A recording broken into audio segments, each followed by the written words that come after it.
C'est l'heure de votre émission hebdomadaire Questions pour un citoyen. Madame, Messieurs, bonsoir et très heureuse de vous retrouver pour ces numéros. Sur ce plateau, nous avons l'opportunité de recevoir, pourquoi pas, nous entretenir en même temps avec Maître Manjolo Pépin Guillaume, écrivain en philosophie politique, membre de la majorité présidentielle, spécialement ULDC. Maître, bonsoir. Bonsoir. Merci d'avoir répondu à notre invitation. C'est moi qui vous remercie. Voilà, les récents ouvrages dans les rayons de bibliothèque de Kinshasa, spécialement Maître Pépin Guillaume Manjolo, a deux ouvrages comme je le signifiais. Il s'agit de Ma Nation et puis Dans le ventre du désespoir. Voilà, Maître Pépin Guillaume Manjolo, dans les rayons de bibliothèque de Kinshasa, il y a deux ouvrages actuellement, Ma Nation ainsi que Dans le ventre du désespoir. Pour commencer par Ma Nation, est-ce qu'on peut savoir spécifiquement l'idée générale de cet ouvrage? Merci d'abord pour l'invitation. S'il faut parler de l'idée générale, en 2-3 mots rapidement, puisque cet ouvrage a fait l'objet déjà de plusieurs conférences. La dernière en date s'est passée pas très loin d'ici, au Collège Mobutu. Ces textes essaient de mettre en perspective et tout en présentant les fondations de la RDC en tant que nation, dans le sens où une nation s'organise autour de certains fondamentaux, que sont la cosmogonie, c'est-à-dire que ce qu'on a comme référence par rapport à l'au-delà. Il s'avère tout simplement que les Bantous, je parlerai des Bantous de la cuvette centrale puisqu'il s'agit de la RDC, ont depuis très longtemps, depuis des millénaires si on peut dire, eu une approche liée à l'au-delà par rapport à un Dieu monothéiste. Ce qui fait que l'arrivée de l'occupant n'a pas été très difficile de pouvoir approcher notre entrée dans le christianisme, dans la mesure où on était déjà dans une vision monothéiste. Et d'ailleurs là-dessus, je ne cesse de répéter que lorsque Léopold II organise des expéditions pour pouvoir occuper la cuvette centrale, un texte a été donné à un certain nombre de prêtres, si ce n'est à l'ensemble, qui devaient venir évangéliser en leur disant qu'attention, ces gens-là connaissent déjà Dieu. Donc finalement, on était déjà organisé par rapport à notre cosmogonie. Donc ça, c'est un des éléments fondateurs d'une nation. Ensuite vient les souffrances endurées. Il s'avère que lorsque on met en place l'État indépendant du Congo en 1885 et à la cession, ou lorsque Léopold II cède à la Belgique cette entité politique, en 1908, nous sommes passés de plus ou moins 25 millions d'habitants à la moitié. Et c'était dû aux massacres énormes qui ont été commis en RDC sur base de l'exploitation des caoutchoucs. Donc ce qu'on appelle les sangs sur les lianes. Il y a eu des textes, notamment en Angleterre, notamment par Conan Doyle, sur ce qui a été comme exaction sur la population congolaise, qui fait partie de la fondation et la nécessité pour la communauté internationale de dire qu'effectivement, on devait passer d'un marché international tel qu'organisé dans les cadres de l'État indépendant du Congo pour aller dans le sens d'un État au sens structurel du terme. Donc nous sommes héritiers de ces deux éléments-là majeurs qui sont la cosmogonie, les souffrances communes, à savoir ici les génocides commis sur le peuple congolais, et par suite cette volonté de pouvoir vivre ensemble. Alors ces trois éléments fondent la nation. Et pourquoi, excusez-moi de vous interrompre, pourquoi Ma Nation en lieu et place de notre nation? J'aurais souhaité que ce soit notre nation au sens en question, mais j'ai envie d'avoir la paternité de la présentation de cette chose, de ces textes. Dans la mesure où il appartiendra aussi à chacun, ceux qui liront, ceux qui lisent, de s'en approprier de la même façon. Ça devient aussi votre nation. Quand vous avez les textes en main, vous direz Ma Nation, c'est la vôtre. Alors, avec toutes ces explications, vous allez vous référer aussi à vos ancêtres, à tous ces passés, à ces besoins. Ils ne vont pas interpréter autrement sans l'égoïsme de l'auteur. Mais oui, mais c'est-à-dire que je veux que tout le monde s'en approprie. Oui. Chaque Congolais qui aura la lecture, à lire ça, ne pourra vraiment s'en approprier que quand il se dira que ça m'appartient. Donc j'ai une part prépondérante dans cette nation qui est la mienne et j'ai envie de produire quelque chose qui aille dans le sens de ce qui m'appartient exactement. C'est cette démarche-là, philosophie que j'ai voulu faire à ce niveau-là, que chacun puisse s'en approprier. Et c'est réservé à une catégorie de lecteurs ou bien Non, tout Congolais non, c'est un texte peut lire facilement et comprendre le nécessaire du contenu de cet ouvrage? Il est vrai qu'il y a, puisqu'on est en philosophie politique, il y a une terminologie un peu particulière qui appelle d'avoir certains dictionnaires, pas tous les dictionnaires, puisque les dictionnaires usuels ne sont pas forcément applicables à ce type de texte. Mais en gros, l'essentiel est là, et limpide. Il faut quand même un petit effort de lecture, parce que bon, il ne faut pas dire non plus que c'est accessible de la manière la plus facile possible. Parce qu'il y a des termes spécifiques à la philo-politique qui sont appliqués à ces textes. C'est un essai, et ça va dans le sens très scientifique, parce qu'il faut faire la démonstration. Et vous verrez que ça a été préfacé par un éminent professeur d'université qui n'est plus, malheureusement, mon ancien professeur qui était doyen des facultés de philo et lettres à Saint-Louis à Bruxelles, qui malheureusement j'ai perdu entre-temps, M. Nandrin. C'est dire la technicité, la nécessité, ou la démarche plutôt scientifique pour faire la démonstration qu'effectivement, on est dans un cadre scientifique pour démontrer qu'il s'agit bien d'une nation.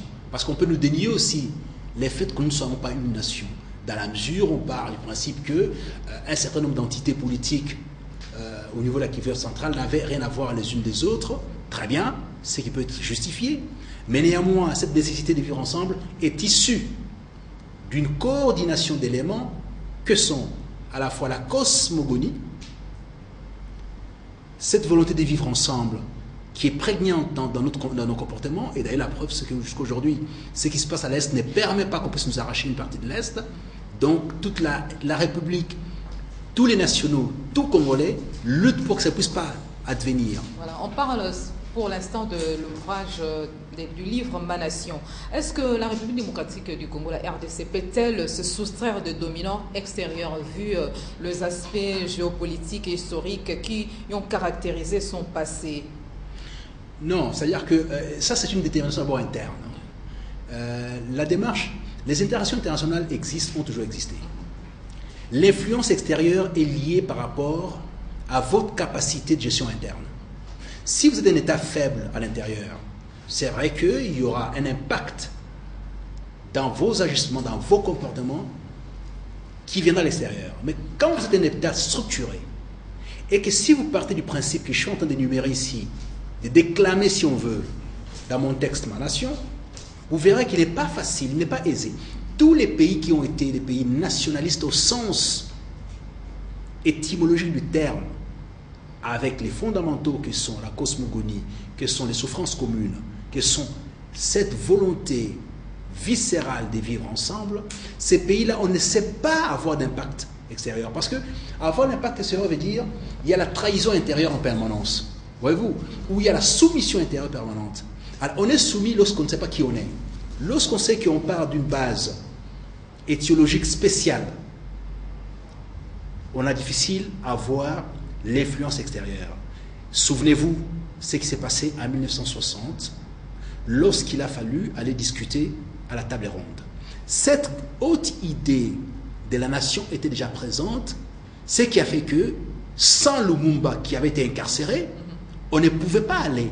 Et ceux qui sont partis, la délégation a dit non, mais on ne peut pas discuter sans Lumumba. C'est utile, c'est nécessaire, ça fait partie de la démonstration de cette union, de cette nation. Comment est-ce que vous présentez exactement notre pays, la République démocratique du Congo, par rapport au livre? Je présente ces pays comme étant ayant une culture très ancienne, et d'ailleurs plus ancienne que celle du colon, dans la mesure où nous avons des entités politiques, nous avions des entités politiques qui sont notamment, qui ne sont plus pour l'instant structurées de la même façon, parce que tout a été réuni au sein d'un État. On avait le royaume Congo, on avait des empires, on avait des royaumes un peu partout, on avait les Lunda, les Kuba, les Luba. Bon, bref, tout ça était des entités structurées en tant qu'État pendant quelques siècles. Et c'est l'occupation extérieure qui a modifié nos structures.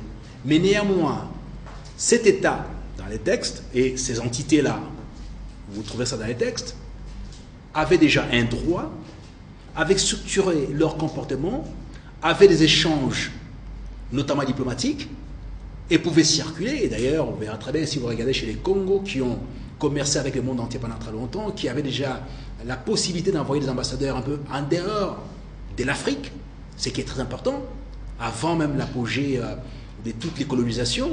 Donc, c'est dire que c'est une partie de l'histoire qui est enseignée de manière un peu parcellaire, dont on a intérêt aujourd'hui de pouvoir affirmer, de sorte à ce que nous sachions exactement qui sommes-nous, d'où on vient.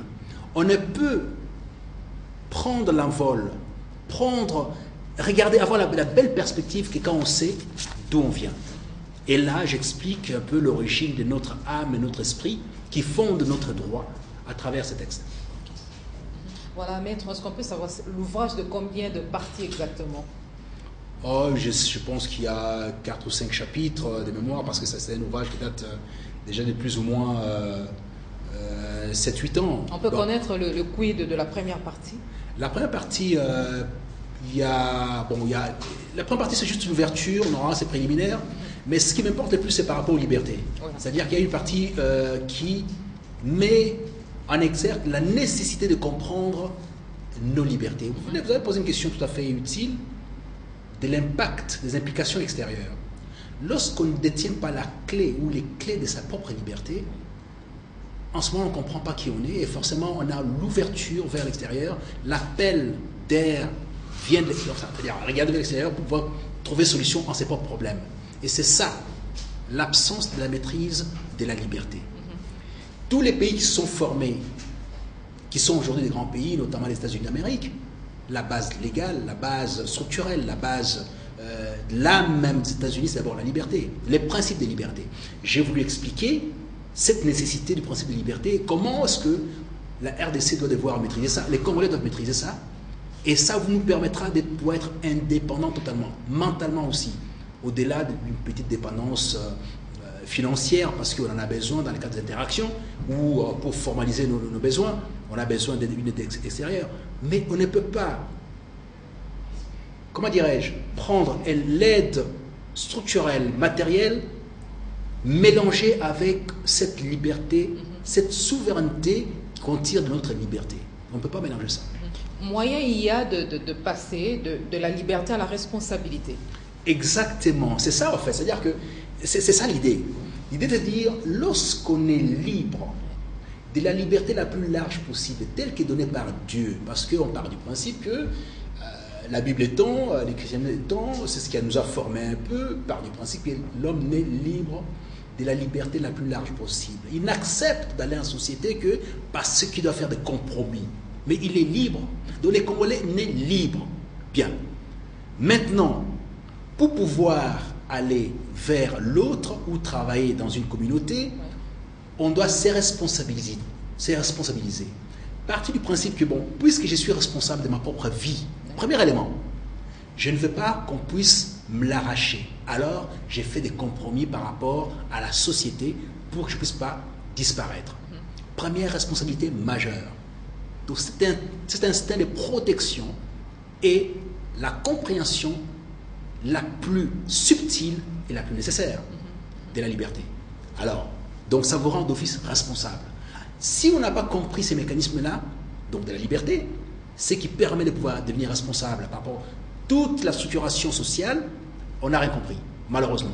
Et c'est là la clé du problème, d'où j'ouvre l'explication par la nécessité de comprendre qu'est-ce que la liberté d'abord. Sa propre liberté, la liberté sociale d'une entité. D'où la lutte pour les libérations, notamment en ce qui concerne les indépendances à travers toute l'Afrique. D'où la lutte que peut aujourd'hui, et j'explique ça, n'importe quel animal, lutte pour ne pas être en captivité. C'est cette liberté-là, cet instinct de liberté-là. Cet instinct-là doit être permanent. Maintenant, la responsabilité voudrait qu'on puisse user ça à bon escient. Et comment on l'organise dans les cas de la société. Et on verra, lorsqu'on fera la jonction ou l'articulation avec l'actualité, on verra comment on va devoir expliquer ça. Voilà, un livre pertinent, je sais avec moi, il faut lire ça pour s'imprégner de sa pertinence. Maître Pépin Guillaume Mandjala, le quid du chapitre 2 de cet ouvrage, Ma Nation. On parle encore du chapitre 2. On lance quoi chapitre 2 de la personnalité et de la qualité du leader naturel. Ah bah oui, ça c'est... Bon, il faut que je me rappelle ça, je vous demande de me rappeler, parce que ça fait très longtemps, il fallait que je passe en revue. Non, c'est-à-dire que lorsqu'on estime qu'on a la hauteur de pouvoir gérer les destins d'une population, on doit en comprendre non seulement de qui s'agit-il, l'autorité sur la population dont on a, qui va vous donner mandat. Les principes voudraient quoi? Il y a deux grands auteurs qui sont à la base au fait du principe du leader naturel. Les premiers auteurs, c'est Hobbes.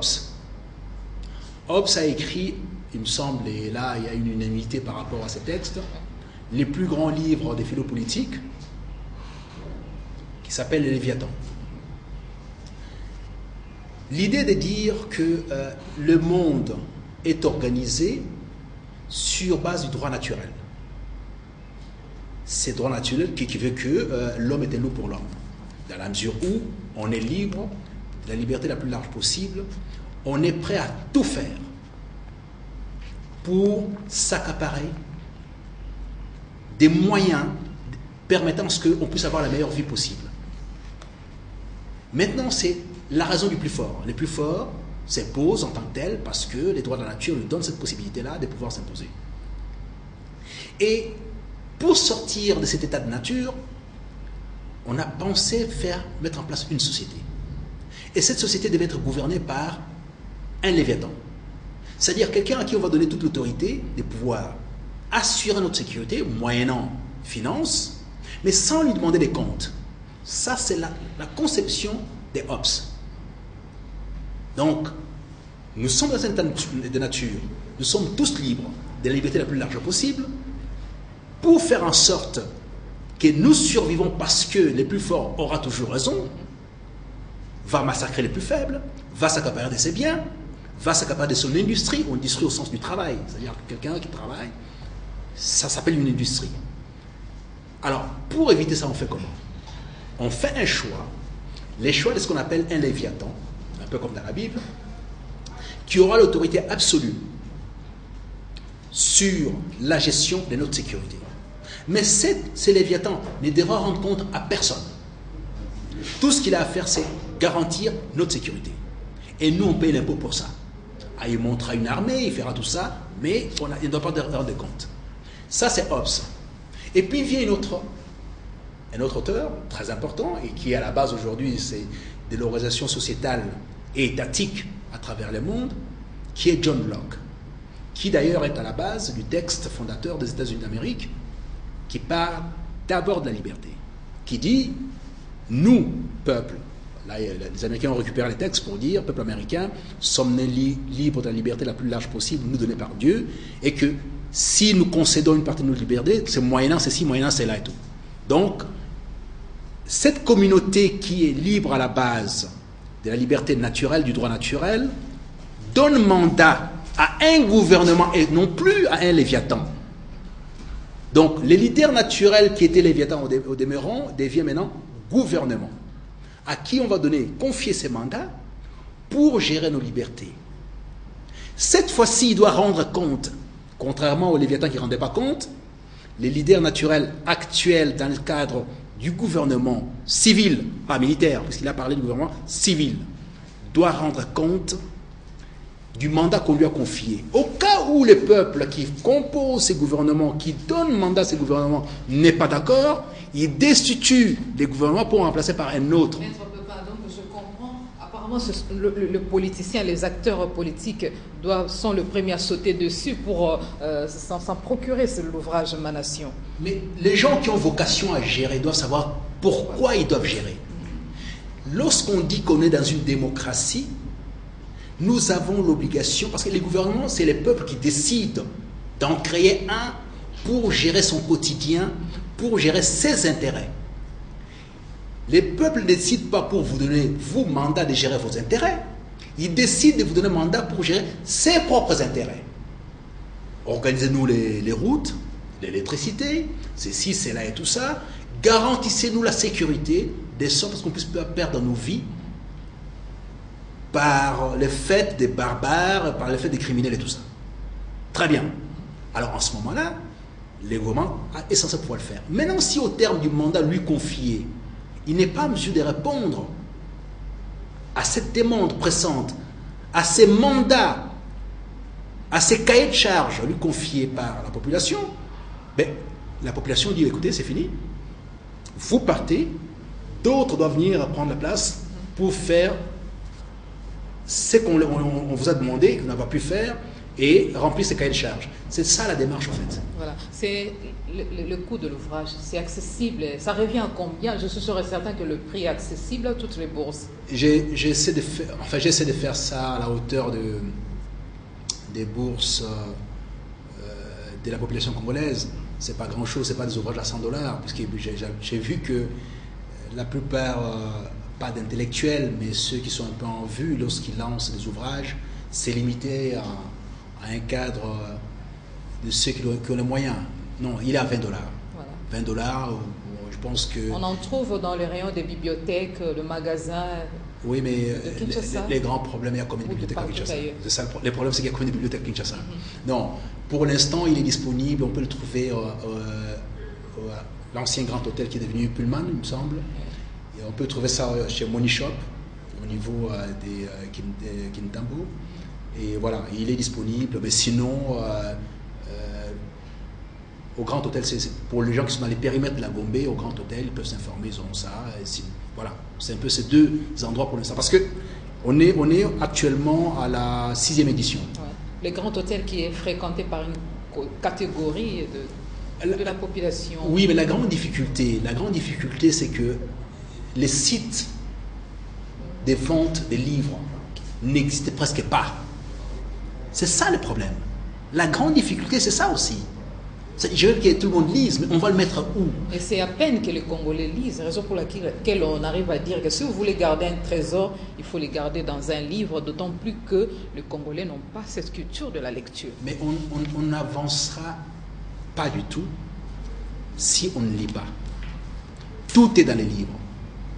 Si aujourd'hui nous sommes parvenus à faire ce qu'on fait, qu'on a les caméras, on a les téléphones, on a tout ça, on a l'aviation, c'est dans les textes. Il n'y a rien d'oral. L'oralité, c'est pas ça, c'est pas la science. On peut transmettre de manière instantanée par l'oralité, mais la science est dans les textes. Un pays qui n'a pas de bibliothèque, un pays qui n'a pas de laboratoire, c'est un pays qui jamais n'évoluera. Il ne faut pas rêver. L'émergence dont on parle aujourd'hui, c'est pour ça d'ailleurs, je suis content que le gouvernement ait mis le paquet dans l'enseignement, notamment primaire et secondaire, et puis en espérant qu'on va passer maintenant au niveau universitaire en termes de centres de recherche fondamentaux, recherche fondamentale et recherche appliquée, de sorte à ce qu'on puisse finalement passer à autre chose. Puisque jusque-là, nous vivons dans la préhistoire, dans les cadres de nos échanges.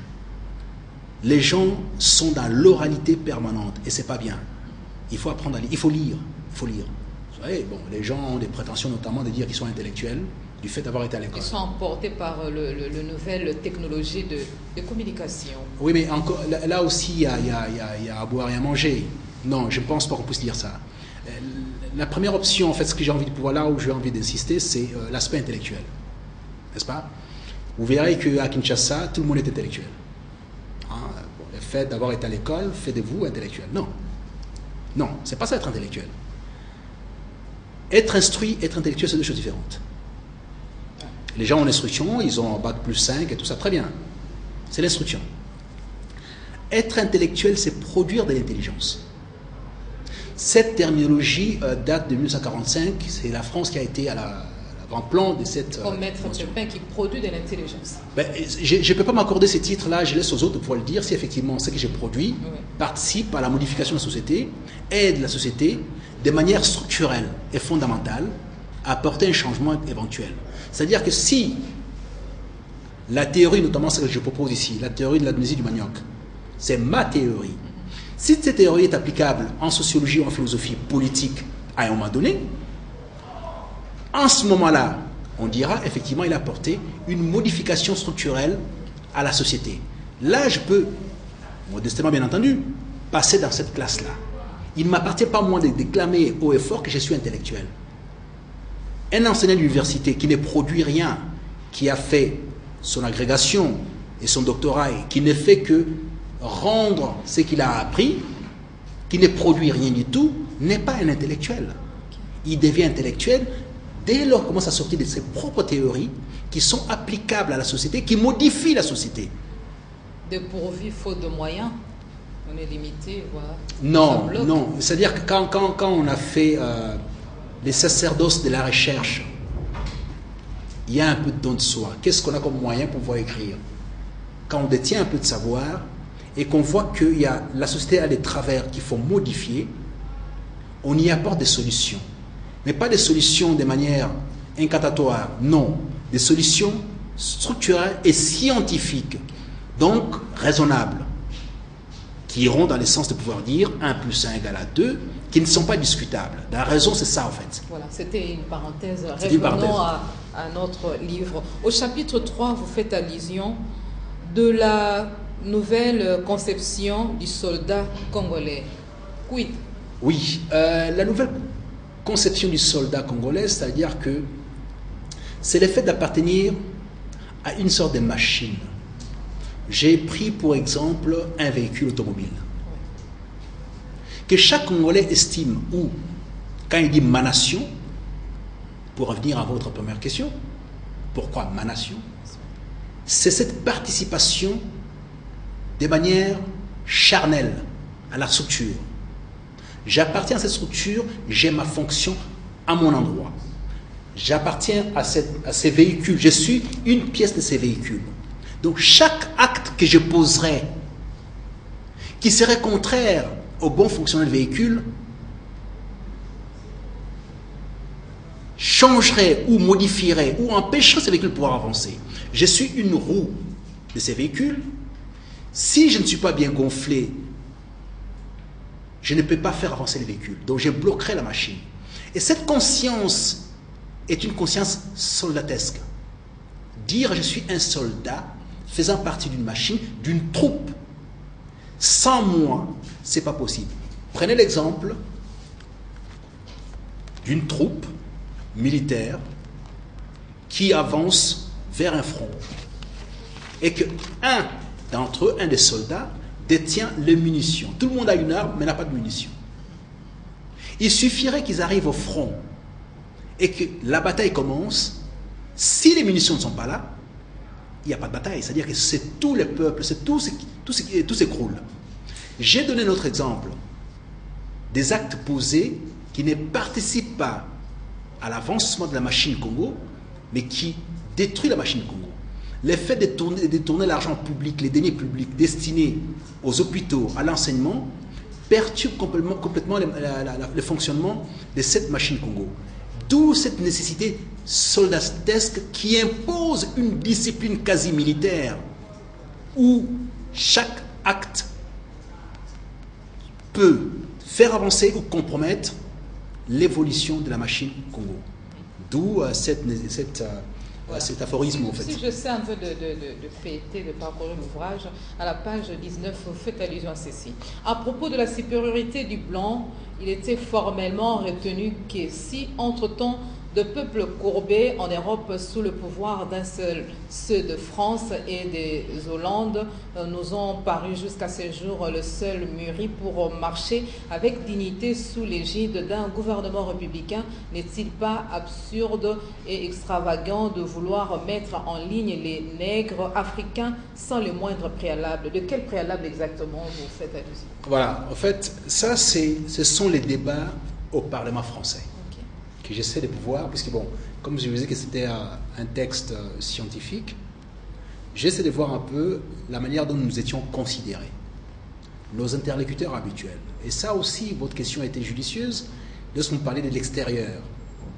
L'extérieur vous voit comment? Surtout l'Europe, l'Occident en général. Parce que j'entends ici et là, l'Occident on dit ceci, telle personne est soutenue par l'Occident, et ainsi de suite et tout ça.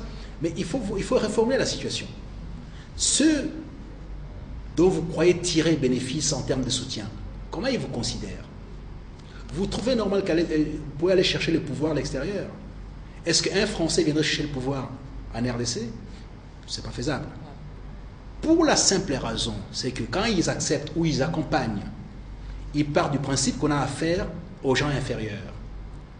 Et là-dessus, je rappelle qu'en 1805, lorsque Napoléon revient au pouvoir, alors que la Révolution française de 1789 venait de passer, on est parti du principe, avec la Déclaration universelle des droits de l'homme, qu'il n'y avait pas de différence, il n'y avait pas des races, il y avait la race humaine.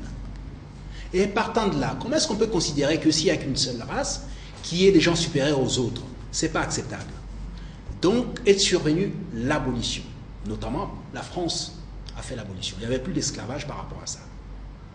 Maintenant, tous les Français qui avaient des moyens, qui étaient installés dans les Caraïbes, qui avaient installé une industrie assez importante, notamment d'exploitation de la canne à sucre, n'ont pas accepté qu'on puisse abolir l'esclavage. Ce qui fait que ces lobbies étant puissants, ils sont revenus au niveau du Parlement pour solliciter à ce qu'on puisse rétablir l'esclavage, du moins dans les Caraïbes. Alors, ils ont soutenu leur démarche en disant, mais en Europe, à un moment donné, les Hollandais, certains Français, les Belges, qui n'étaient pas encore Belges à l'époque, ont à un moment donné, alors qu'ils sont blancs, de la même couleur que ceux qui dirigeaient, accepté de se soumettre à l'autorité suprême d'un roi blanc. Mais qu'en est-il des Noirs, qui globalement, pour faire un peu référence à la controverse de Valladolid, disaient que le Noir qui n'a même pas d'âme, comment est-ce qu'on peut trouver que les mettre en esclavage est un problème? Ça n'est pas un problème. Ce qui fait que les Congolais en général, les Africains, enfin en particulier les Africains en général, qui vont négocier, lorsque vous êtes en face d'un blanc, il a ces considérations-là. Partez sur ces principes-là, qui vous voient en tant qu'inférieur, et vous venez lui demander comment est-ce que je peux prendre le pouvoir chez moi. Voyez-vous, cette démarche, cette demande que vous formulez devant un blanc qui vous regarde, ah, vous avez un problème chez vous, ça ne va pas du tout, qu'est-ce qu'on peut faire pour vous? Qu'est-ce que je peux faire pour vous? On a dit que les gouvernements étaient composés ou formés sur base d'un mandat lui donné par le peuple de par sa liberté et de lui apporter protection. Mais c'est l'Occident qui gouverne ou qui gère l'Afrique. Mais parce que vous laissez faire ça, l'Occident ne vient pas par lui-même, il y a des portes d'entrée. Ça date de longtemps, ça date pas d'aujourd'hui. Parce que la conscience africaine... Ils nous ont colonisés. Oui, mais c'est ça le problème, c'est-à-dire qu'ils vous ont colonisé aujourd'hui, vous parlez leur langue, vous avez compris, vous avez la science, mais affranchissez-vous. Donc vous donnez raison à l'Occident qui part du principe que vous êtes inférieur. Vous continuez à faire la même démarche qu'aujourd'hui. Kadhafi a essayé de hausser le ton, vous connaissez son sort. Il avait de belles idées, créer un État-Unis d'Afrique. Très bien. Vous connaissez son sort. Bien entendu. Mais le sort de Kadhafi, il y a un certain nombre de paramètres qu'il faut devoir. On déplore ça. De toute façon, on a eu des débats tout à fait enflammés au niveau de l'Union africaine par rapport à ce qui s'est passé. En Libye, on a eu énormément de débats autour de ça. Les continents africains n'étaient pas d'accord. Le chef d'État africain qui semble dérailler sont réduits à leur triste sort. Ils sont remerciés négativement. C'est ça le problème. Mais le problème, c'est que quand on se trouve seul à un moment donné, sans pour autant que la population suive, ce qu'il faut faire, c'est-à-dire qu'il faut donner une dimension particulière à la population d'abord. Il faut orienter la population, d'où les leaders naturels. Cette nécessité des droits. Vous savez, il vous en souvient quand même que le monde entier était ligué contre Mandela et l'ANC. Mais la population sud-africaine a lutté pendant des années. Entre 63 et les années 90. Vous imaginez? Ils ont vaincu. C'est le peuple qui a vaincu. Mais n'ont pas encore atteint le seuil. Non, mais attendez. On est dans un système d'apartheid géré par l'Occident, commerçant avec l'Occident, pendant des dizaines et des dizaines d'années. Le peuple a lutté et a obtenu. C'est cette liberté-là qui a amené, cette nécessité de liberté qui a amené avec un mot simple, un homme, une voix. Mandela est parti en enfermement avec ses collègues pendant des années, il en a fait 27. 27. Donc, quand on est un leader de cette hauteur-là, quand on comprend la liberté de la population, quand on veut protéger cette liberté-là, quand le peuple lui-même se met comme barrière contre toute intrusion extérieure, on ferme la porte. Mandela aurait pu mourir depuis très longtemps.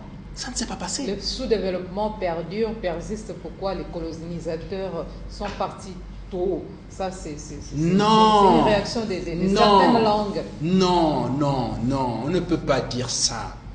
Vous voyez, c'est là le problème où on se dénie les droits d'être un homme, la qualité d'homme. Parce que le pays des Maghreb, on sent quand même ça va, il y a des améliorations. Les pays du Maghreb, l'Algérie était indépendante, je me sens même avant nous. Pas après nous. Et le Maroc a été un protectorat français pendant très longtemps, mais presque pas un système de décolonisation. Ça ne veut rien dire.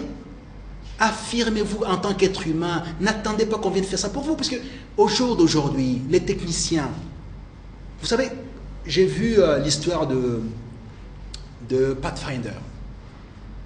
C'est la NASA qui a organisé l'envoi d'une navette et d'une sonde sur Mars.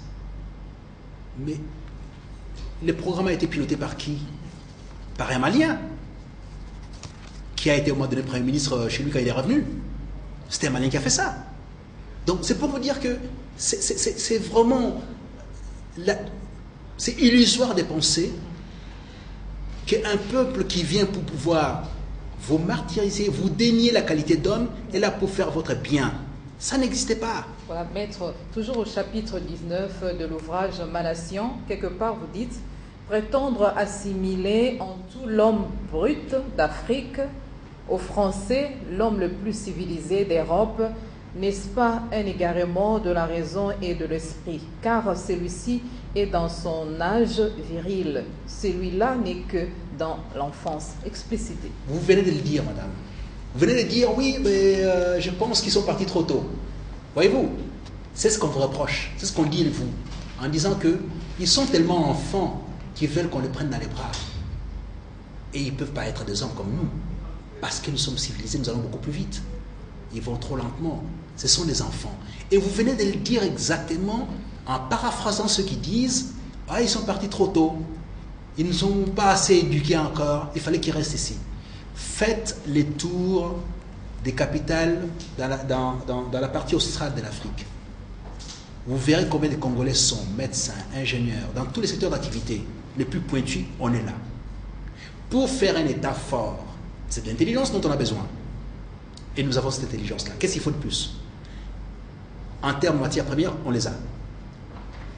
Alors, je ne me vois pas, parce que j'ai quand même l'opportunité de fréquenter les écoles européennes, il me semble que pendant tout mon parcours, toute ma scolarité, je n'étais pas dernier.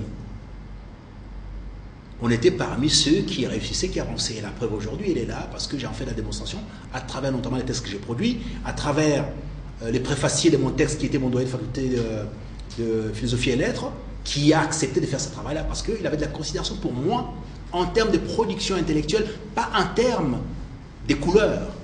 Si ces messieurs m'a considéré, c'était par rapport à la production et à mes résultats, pas par rapport à autre chose. À ce jour, on peut parler d'un leader naturel. Moi, je donne des pistes en rapport avec la science. Et je mets en perspective les possibilités.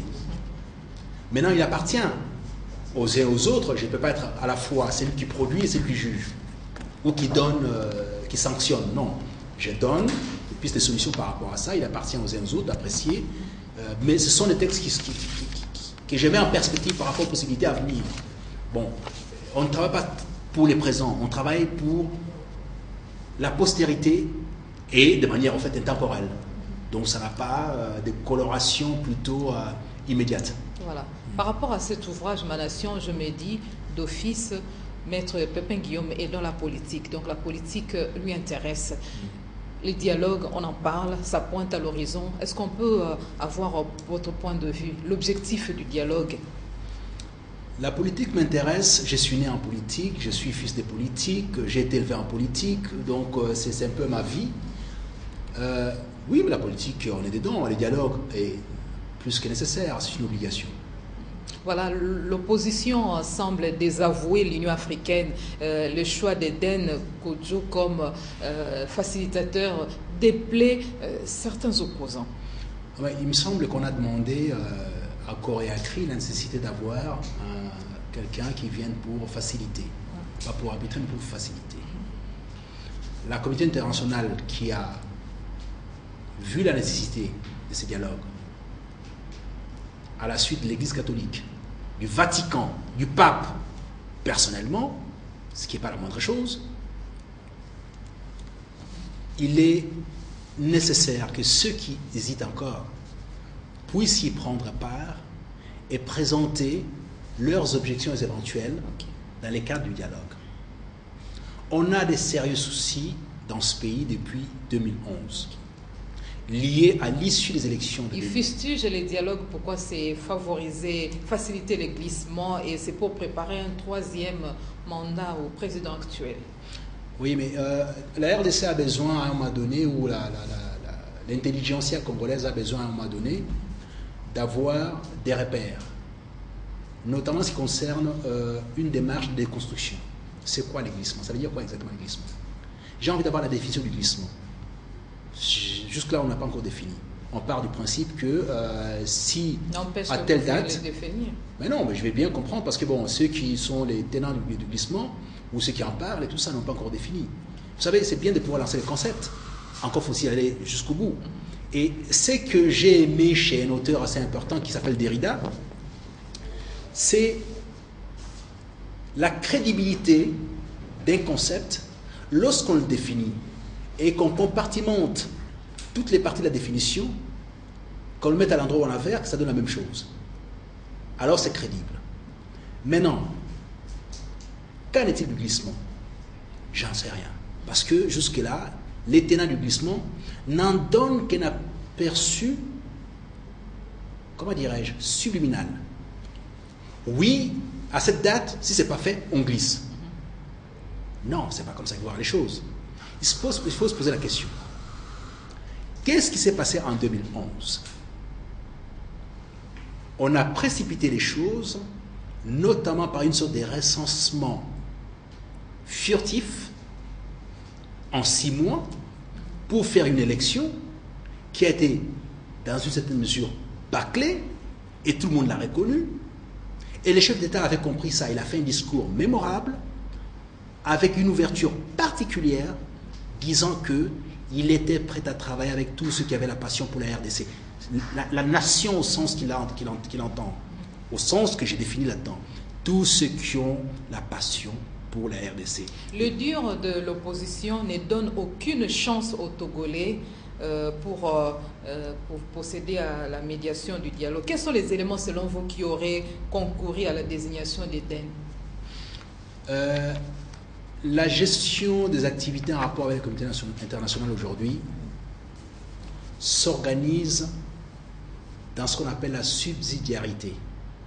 Ça, il faut expliquer ça à ceux qui disent non. Ils ne savent pas de quoi ils parlent. Voilà. Les opposants lui reprochent son manque de résultats lors de la médiation burundaise. Non, il faut arrêter ça. Il faut arrêter ça. Ça, ce sont des présomptions. Je vous parle d'une chose tout à fait simple. Comment se construit les négociations, la gestion de conflits, la gestion de tensions. Il était également chargé de faciliter la résolution de la crise burkinabé après la démission de Blaise Compaoré. Réaction mitigée.